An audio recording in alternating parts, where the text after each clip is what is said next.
31 दिसंबर की वो रात आम रातों से कहीं ज्यादा सर्द और डरावनी थी। पूरा शहर नए साल के जश्न में डूबा हुआ था। आतिशबाजियों की आवाजें दूर से आ रही थीं, लेकिन शहर के बाहरी इलाके में घना कोहरा और सन्नाटा छाया हुआ था। टैक्सी ड्राइवर रमेश ने अपनी कलाई पर बंधे घड़ी पर नजर डाली।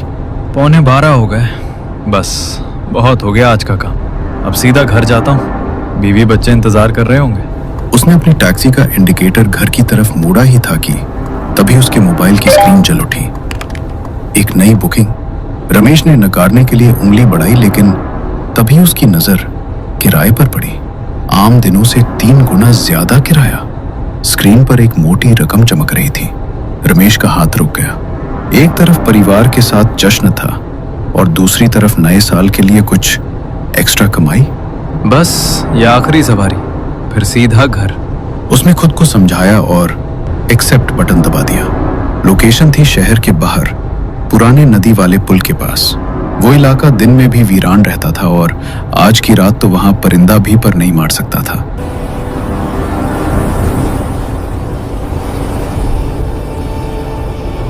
जैसे जैसे रमेश की टैक्सी उस पुराने लोहे के पुल के करीब पहुंची, कोहरा और गहरा होता गया।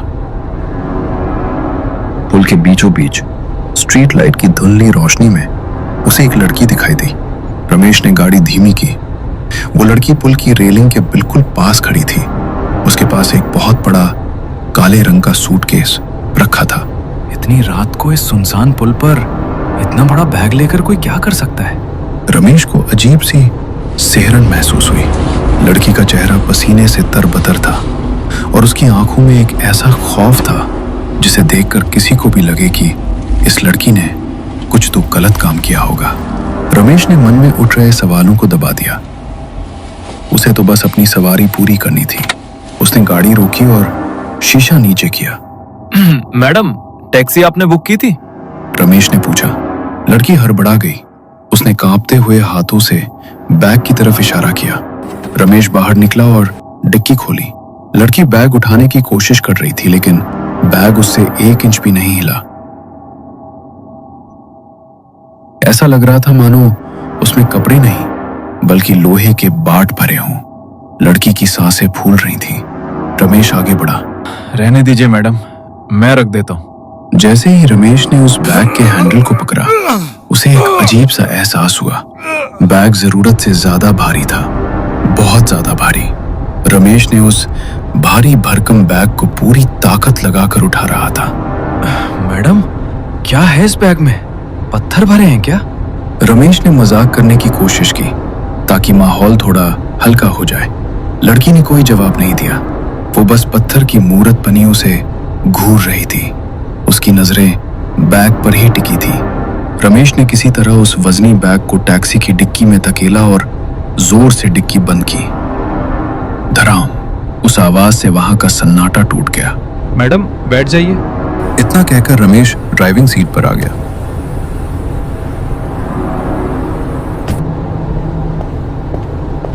लड़की पिछली सीट पर बैठी। उसने दरवाजा लॉक किया।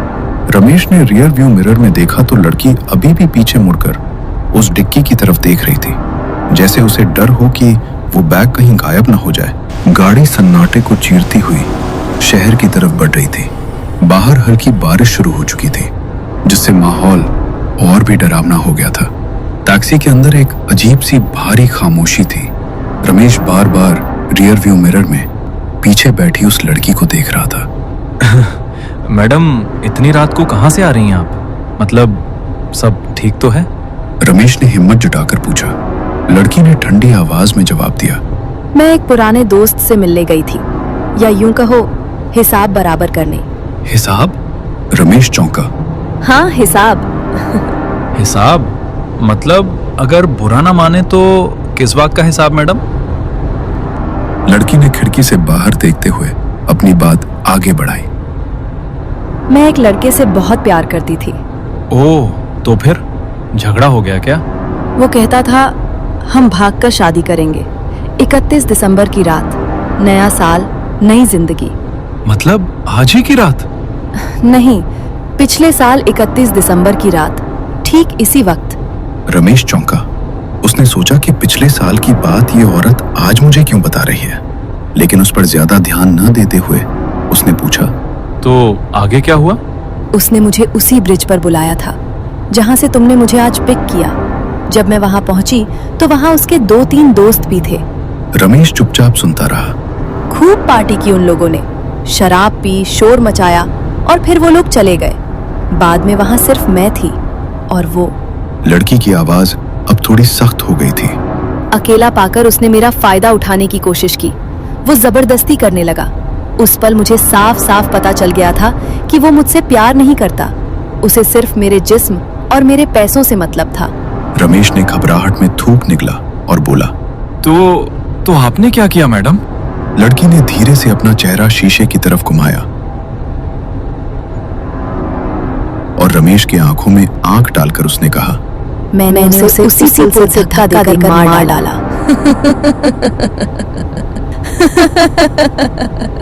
रमेश के हाथों से स्टीयरिंग छूटते छूटते बची। उसने जोर से ब्रेक पर पैर रखा लेकिन गाड़ी रोकी नहीं। क्या? मार डाला आपने? लड़की अचानक जोर से हंसी। वो हंसी किसी साधारण लड़की की नहीं लग रही थी। वो रमेश की सीट के थोड़ा करीब आई। तुम्हें क्या लगा कि मैं एक गरीब अबला नारी हूँ जो चुपचाप सब सह लेगी? रमेश का गला सूख चुका था। उसे लग रहा था कि उसने किसी डायन या पागल कातिल को गाड़ी में बैठा लिया है। लेकिन अगला वाक्य सुनकर रमेश की रूह कांप गई। और तुम क्या सोच रहे थे अभी थोड़ी देर पहले? हाँ, सुनसान रात, अकेली लड़की, मजा आ जाएगा। रमेश के माथे पर पसीना बहने लगा। नहीं मैडम, मैं ऐसा कुछ नहीं सोच रहा था, कसम से। मिरर में उस लड़की ने रमेश की आंखों में देखा और जोर जोर से हंसने लगी। क्या यार, तुम भी कितने डरपोक हो। मजाक भी नहीं समझते। उस लड़की की ये बात सुनकर रमेश के जान में जान आ गई। तभी सामने एक पुरानी इमारत का गेट दिखाई दिया। रमेश ने राहत की सांस लेते हुए कहा, गैलेक्सी अपार्टमेंट आ गया मैडम। लड़की नीचे उतरी और डिक्की खोलने लगी। ये बैग बहुत भारी है और मेरा रूममेट भी फोन नहीं उठा रहा। क्या तुम इसे ऊपर तीसरी मंजिल तक पहुंचाने में मदद करोगे प्लीज? लड़की ने लाचारी से कहा। रमेश मना करना चाहता था लेकिन डर और जल्दी छुटकारा पाने की चाहत में उसने हाँ कर दी। उसने वो भारी बैग जिसमें से अब भी वो अजीब सी बदबू आ रही थी अपने कंधे पर उठाया। उफ, मैडम इसमें क्या भरा है? ऐसा लग रहा है कोई इंसान ले जा रहा हूँ। रमेश ने अनजाने में सच बोल दिया। लड़की ने रमेश की तरफ देखा और कहा, एक और मदद करोगे? मुझे अपने रूममेट को कॉल करना है। मेरा फोन बंद हो गया है। अपना फोन दोगे? रमेश ने झिझकते हुए अपना मोबाइल उसे दे दिया। लड़की थोड़ा दूर गई, किसी से बात की और फोन वापस करते हुए बोली, शुक्रिया, चलो ऊपर चलते हैं। रमेश बैग लेकर तीसरी मंजिल पर पहुंचा। सीढ़ियां चढ़ते हुए उसका दम फूल गया था। वो एक बंद दरवाजे के पास रुका। बस यही रख दो, लड़की ने कहा। जैसे ही रमेश ने बैग नीचे रखा, उसने देखा कि सीढ़ियों से पुलिस इंस्पेक्टर और 2 हवलदार तेजी से ऊपर आ रहे हैं। रमेश के पैरों तले जमीन खिसक गई। फंस गया, इस लड़की ने मुझे फंसा दिया। अब ये कहेगी कि कत्ल मैंने किया है। रमेश ने घबराकर हाथ ऊपर कर लिए। पुलिस वाले पास आए। रमेश बोलने ही वाला था कि साहब, मेरा कोई कसूर नहीं है। तभी इंस्पेक्टर ने रमेश को नजरअंदाज करते हुए उस फ्लैट का दरवाजा खटखटाया। दरवाजा खुला। सामने एक 25 से 26 साल का लड़का खड़ा था। पुलिस को देखकर उसके चेहरे का रंग उड़ गया। इंस्पेक्टर ने कड़क आवाज में कहा, क्यों बे, सोचा था बच जाएगा? सिपाही ने उस भारी बैग की चेन खोली। रमेश की नजर बैग के अंदर गई और उसकी चीख निकल गई। बैग के अंदर उसी लड़की की लाश थी जो अभी रमेश के साथ टैक्सी में आई थी। उसका शरीर नीला पड़ चुका था और गले पर निशान थे। रमेश ने हड़बड़ाकर पीछे देखा। वो लड़की वहां नहीं थी। इंस्पेक्टर ने उस लड़के को हथकड़ी लगाते हुए रमेश से कहा, शुक्रिया दोस्त, अगर तुम सही समय पे अपने फोन से पुलिस कंट्रोल रूम में कॉल करके लोकेशन नहीं बताते तो ये सीरियल किलर इस लाश को भी गायब कर देता। ये अब तक 4 लड़कियों को मार चुका है। रमेश सन्न रह गया। कॉल? साहब, मैंने कॉल नहीं की, वो तो उस लड़की ने। तब रमेश को याद आया, उस लड़की ने उसका फोन मांगा था। उसने रूममेट को नहीं बल्कि पुलिस को फोन किया था, अपनी ही लाश बरामद करवाने के लिए। पुलिस मुजरिम और लाश को लेकर नीचे चली गई। रमेश बदहवास सा वहां खड़ा रहा। कांपते पैरों से वो नीचे आया और अपनी टैक्सी में बैठा। उसका पूरा शरीर पसीने से भीगा हुआ था। उसने इंजन स्टार्ट किया और वहां से भागने ही वाला था कि तभी उसकी नजर फिर से रियर व्यू मिरर पर पड़ी।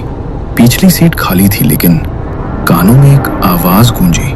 मदद के लिए शुक्रिया रमेश। वैसे मेरा किराया नहीं लोगे? और उस 31 दिसंबर की रात के उस सन्नाटे में एक खौफनाक हंसी गूंज उठी। रमेश ने एक्सीलरेटर पर पैर दबाया और पीछे मुड़कर देखे बिना अपनी जान बचाकर वहां से भाग निकला।